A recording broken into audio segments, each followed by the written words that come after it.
Mheshimiwa Rais, kama nilivyotangulia kusema, namshukuru Profesa kwa yale aliyosema hapa. Mimi amenifanya kazi yangu kuwa rahisi kwa tukio hili la leo.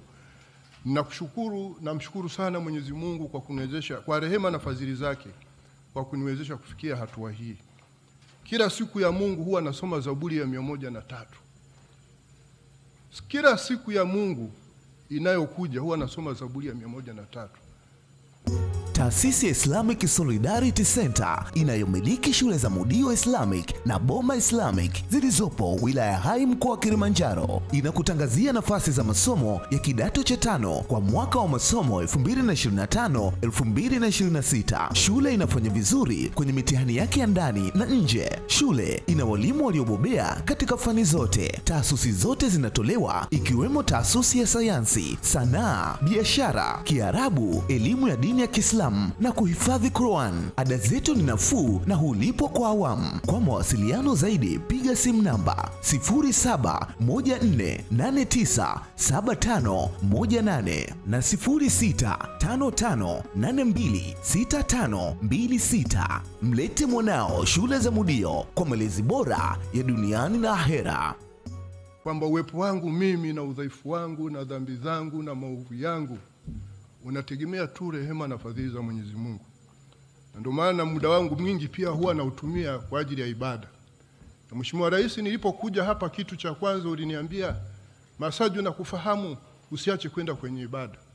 Nilikuwa naenda kwenye ibada nikiwa na imani kubwa kwamba nina kibali cha Mheshimiwa Rais wetu.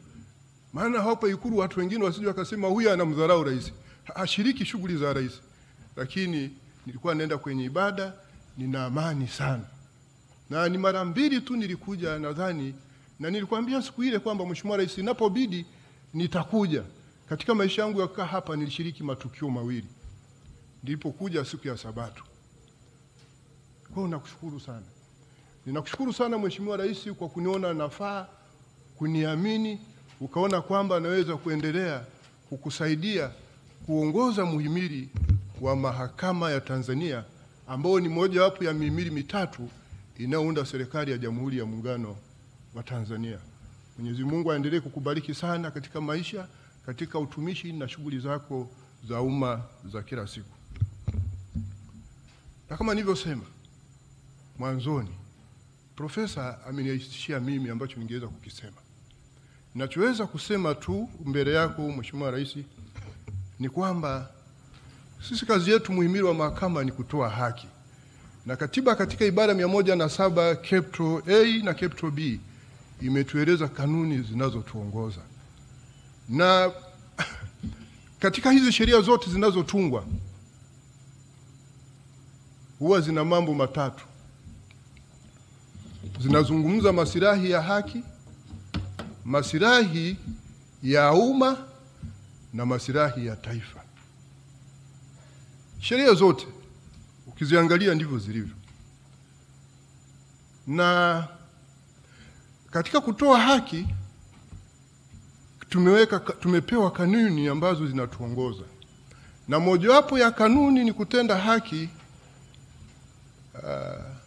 kwa watu wote bila kujali hali ya mtu kiuchumi na kijamii. Lakini pia kuharakisha utoaji haki isipokuwa kama kuna sababu ya msingi.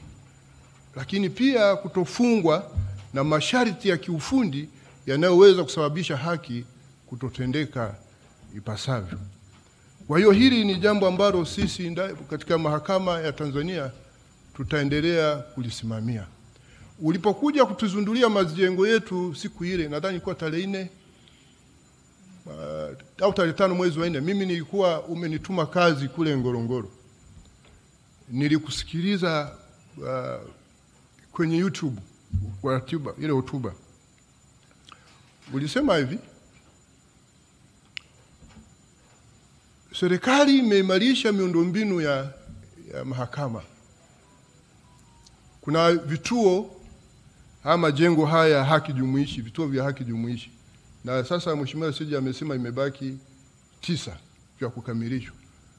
Mule huko kuna masijara kuna vyumba chambers za majaji, wakati fulani wanaweza wakakaa 4 5. Nilichokuelewa mimi ni kwamba kana kwamba unatuelekeza au kutushauri tuangalie, na kwa sababu sisi moja ya kanuni zetu kule mahakama ni citizen centric service, yani kwa Kiswahili yani huduma zinavyolenga mwananchi wa kawaida.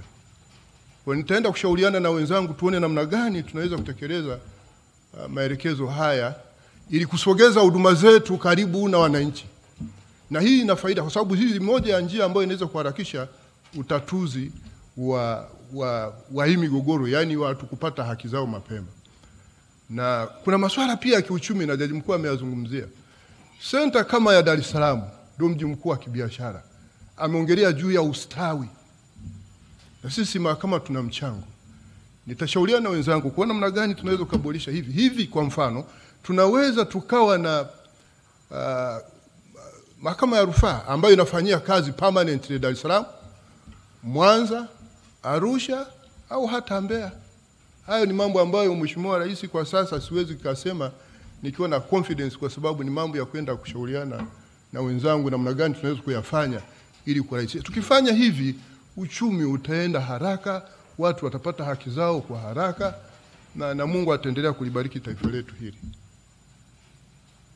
Na la pili ambalo pia Mheshimiwa Rais ningeomba na nakuomba sana Mheshimiwa Rais, ninapoendeleza pale Mheshimiwa Jaji Mkuu alipoishia, kuna kipindi tulikuomba kuhusu ile zumari iliyopigwa kule Zanzibar. Na kwa kawaida zumari ikipigwa Zanzibar usikika maziwa makuu. Na kwa hiyo ninachokuomba Mheshimiwa Rais, kwa muda mrefu sikumbuki pamoja na kukaa kwangu hapa Ikulu kwa miaka mingi, kama kuna rais, labda Profesa Ibrahim na Profesa Kabudi, wao kwa vile ni watafiti wanaandika, kama kuna rais kuanzia kwa Mwalimu Nyerere mpaka sasa aliyewahi kwenda kufanya mkutano na majaji kwa pamoja, sikumbuki. Kama kuna rais basi wa aina hiyo, si vibaya tena. Na wewe Mheshimiwa Rais, tunakuomba sana kwa wakati wako mwafaka, kutokana na ratiba zako na mambo mengi, ni kuombe na kukualika kwa niaba ya wenzangu, basi utenge muda uje uzungumze na watumishi wa mahakama wote, wakiwa majaji. Kama muda utaruhusu tutazungumza na utaunganisha wote, lakini tunaweza tukaanza na majaji kwa sababu muda wako ni mdogo. Kwa hiyo katika hapo tutazungumza mambo mengi, mazingira ya kazi zetu, namna gani kuimarisha usikivu wa ile zumari iliyopigwa Zanzibar na huku kwetu inasikika. Kwa hiyo baada ya kusema haya Mheshimiwa Rais, sina mambo mengi ya kusema. Na kama nilivyosema, profesa amenisaidia sana kwa yale ambayo ningeweza kusema, na leo hii sio forum yangu.